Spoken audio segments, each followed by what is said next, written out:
তাপপ্রবাহের খবর জানাতে নওগাঁ থেকে আমাদের সঙ্গে সরাসরি যুক্ত হচ্ছেন হারুন আর রশিদ চৌধুরী। হারুন, তোমার আসলে গত 2 দিন আগে খানিকটা ঠান্ডা ছিল আবহাওয়া, কিন্তু আজকে প্রচণ্ড রকম গরম যাচ্ছে। বলা যায় যে বাহিরের দিকটা, অর্থাৎ বিশেষ করে আপনার শহরের বাইরে যখন পাকা সড়ক হয়ে যাবেন, ঠিক সেই সময় মনে হবে যে আপনার শরীরে বা চামড়ায় এসে আসলে আগুনের কিছুটা তাপ লাগছে, এরকম গরম আপনার অনুভূত হবে। আবহাওয়া অফিস বলছে যে আজকে যে তাপমাত্রা সেটি তারা রেকর্ড করেছে 36.2 ডিগ্রি সেলসিয়াস, অর্থাৎ গতকালকেও একটু কম ছিল, 35-এর মতো ছিল। আজকে কিন্তু 36.2 ডিগ্রি সেলসিয়াস, অর্থাৎ প্রত্যেক দিনই গরম একটু করে বাড়ছে। যদিও বা প্রকৃতিতে কিছুটা বাতাস আছে, কিন্তু সেই বাতাসও খানিকটা কিন্তু গরম বলা চলে।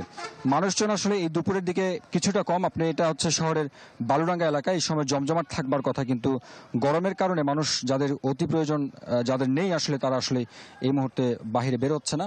পাশাপাশি আপনি জানেন যে এই মৌসুমটাতে যেহেতু ধান কাটার একটা ব্যস্ততা যাচ্ছে, একটি ভালো খবর হচ্ছে যে এরই মধ্যে প্রায় 80% ধান আসলে যেহেতু ঘরে উঠে গেছে, যার কারণে ধান নিয়ে যে আসলে ঝুঁকিটা ছিল যে প্রচণ্ড গরমে অথবা বৃষ্টি হবে কিনা, সেই ঝুঁকিটা এখন পর্যন্ত নেই, মানুষজন করছে। তবে আমের জন্য খানিকটা আসলে ঝুঁকি আছে।